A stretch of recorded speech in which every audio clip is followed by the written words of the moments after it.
조갑제 TV 시청자 여러분 안녕하십니까? 2022년 10월 4일 오후 5시입니다.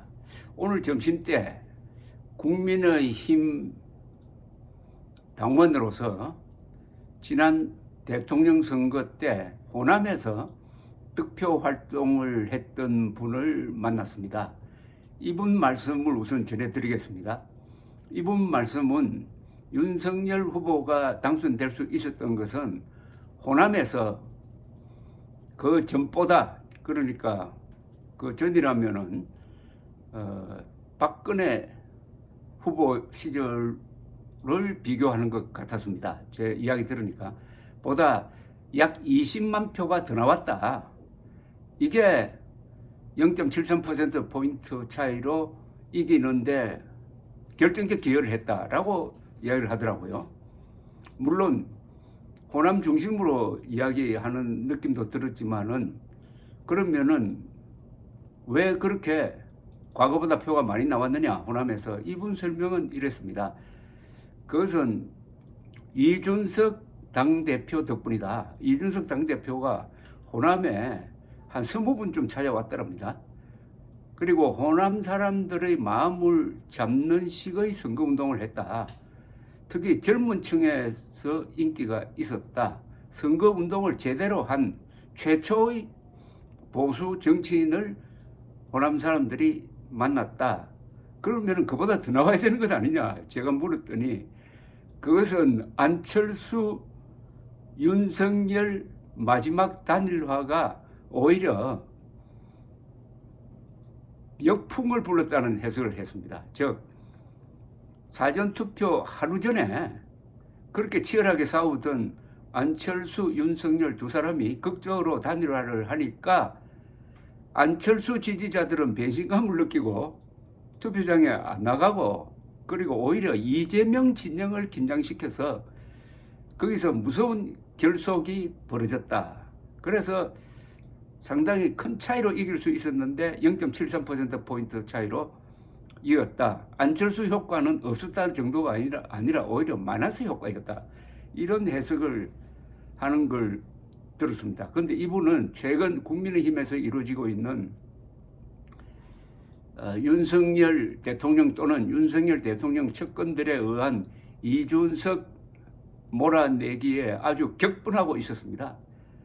아니, 이준석이라는 젊은 당대표가 있었기에 국민의힘이 그동안에 얼마나 활기차게 보였느냐 하는 것을 지금과 비교하면 너무나 절실하게 알 수 있는 것 아니냐. 이준석 몰아내기 이후에 국민의힘이 지금 어떤 모습으로 국민들에게 비춰지느냐. 이거 완전히 선거에서 지려고 작심한 정당 같다, 과거로 돌아갔다라고 아주 개탄하고 있었습니다. 여러분들 한번 참고해 주시기 바랍니다. 그런데 이런 이야기는 언론에 보도가 되지 않습니다. 특히 조중동을 정치면을 들여다보면은 국민의힘 내분을 기자가 객관적으로 투명하게 쓰는 게 아니라 다 편가르기 싸움만 합니다. 이준석은 오늘 무슨 이야기 했다, 거기에 대해서 김기현은, 주호영은 또 무슨 이야기를 했다, 싸움 붙이는 기사밖에 안 나옵니다. 이게 완전히 정치면 기사가 싸움 붙이는 겁니다. 이 사람은 이런 이야기 했다, 저 사람은 저런 이야기 했다. 그러면 그 신문의 판단은 뭐냐? 기자 당신의 판단은 뭐냐? 그게 없어요. 이거는 정치부 기자가 쓸 기사 글이 아니죠. 자신의 주견이 있어야 됩니다. 그러면서 자신의 판단이 있어야 됩니다. 그러면 한 사람은 태양이 동쪽에서 뜬다고 주장한다, 한 사람은 서쪽에서 뜬다고 주장한다. 그럼 끝입니까? 요사이 정치 기사에서 딱 두 가지가 가장 중요한 건데 두 가지가 전혀 언급되지 않습니다. 거의 언급되지 않습니다. 의미 있게 언급이 되지 않는다는 이야기입니다. 의미 있게, 이게 가장 중요한 건데 윤석열 대통령 지지율 하락을 분석을 하면서 이 두 가지 이야기를 절대로 안 해요. 그 참 신통하다는 생각이 듭니다. 왜 안 할까? 즉 하나는 지지율 하락에 제일 큰 원인 제공은 청와대의 무리한 이전이었다. 그때부터 지지율 하락이 시작되었다. 요 이야기를 안 합니다. 그러니까 공범이라는 이야기죠. 윤석열 대통령 당선자의 무리한 청와대 이전에 박수를 쳐놓으니까 이제 그 부작용에 대해서도 보도를 안 하는 겁니다. 완전히 이러면 이제 공범 의식이 생기는 겁니다. 그 다음에 지지율 하락의 가장 큰 두 번째 원인이 이준석 몰아내기였다. 이준석 몰아내기를 7월 초부터 하는 과정에서 7월, 8월, 9월 3개월 동안 성공도 하지 못하고 법원에 의해서 제동도 걸리고, 그리고 대통령은 그 내 소관이 아니라 그러면서 뒤에서는 누가 봐도 대통령 지시에 의해서 이루어지는 것처럼 보이고 하니까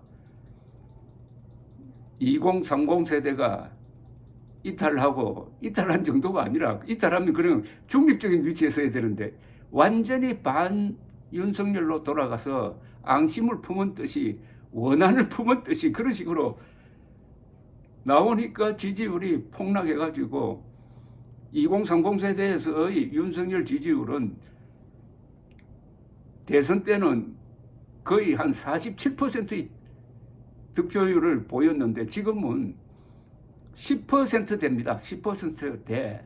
이거는 세계 정치 역사상 있을 수 없는 통계입니다. 즉 어느 한 집단이, 2030이라는 젊은 세대 집단이 석 달 사이에 열렬 지지에서 열렬 반대로 돌아선 이런 극적인 변화가 일어났습니다. 극적인 변화가 일어났는데도 이걸 분석을 안 해요.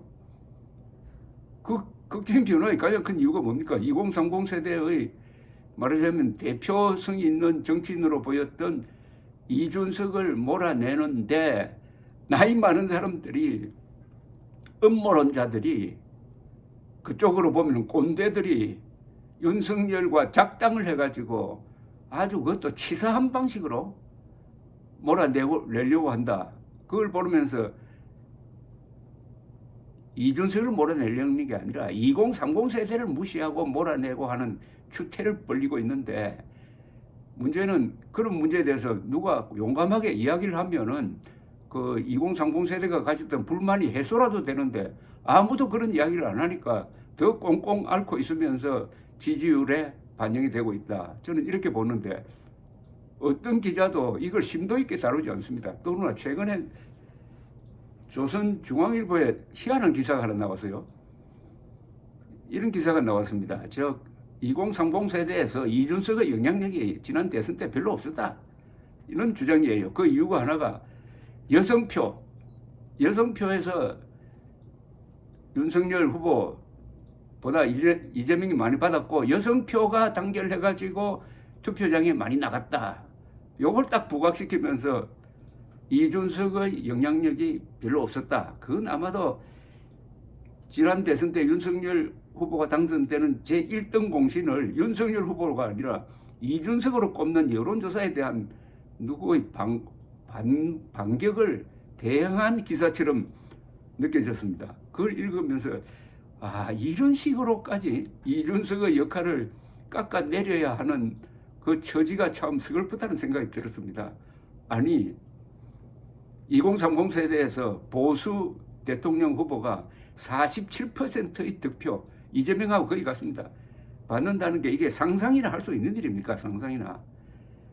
그중 많이 받았다는 박근혜 대통령도 4, 5% 받았습니다. 그보다 10%포인트 이상 많이 받았다 이겁니다. 그것 때문에 당선된 것 아닙니까? 그것 때문에. 이걸 지적 안 하니까 공허하게 들린다는 이야기입니다. 공허하게. 자, 그러면 이제 이번 주에 또 깜짝깜짝 놀랄 뉴스가 나올 가능성도 많습니다. 이준석 당대표가 제기한 이 비대위 무효를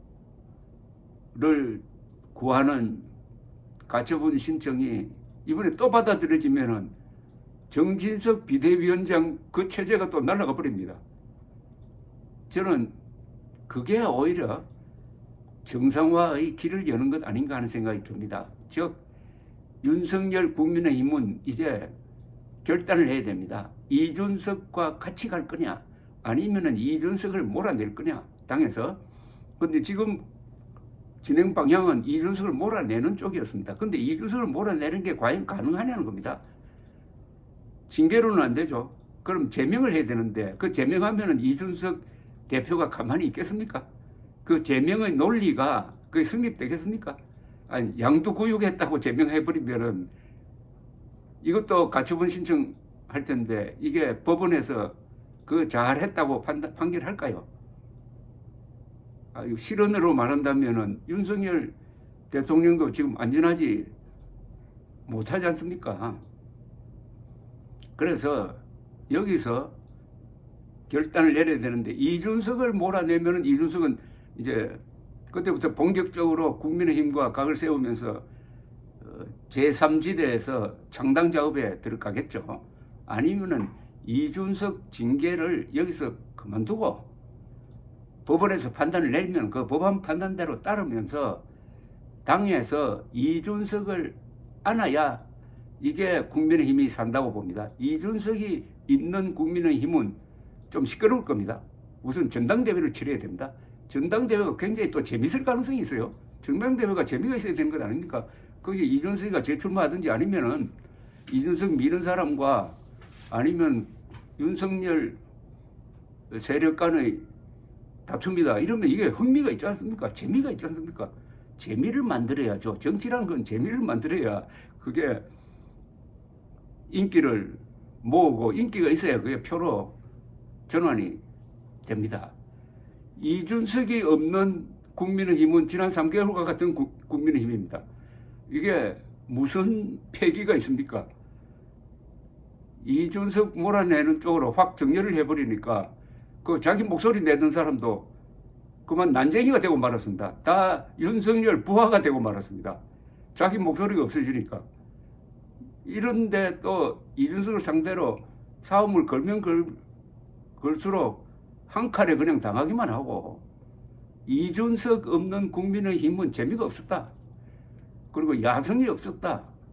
활기가 없었다. 이렇게 볼 수 있는 것 아닙니까? 그러면은 이준석을 야생마 같은 이준석을 당 안에 두고 거기서 정정당당하게 싸우면 될 것 아닙니까?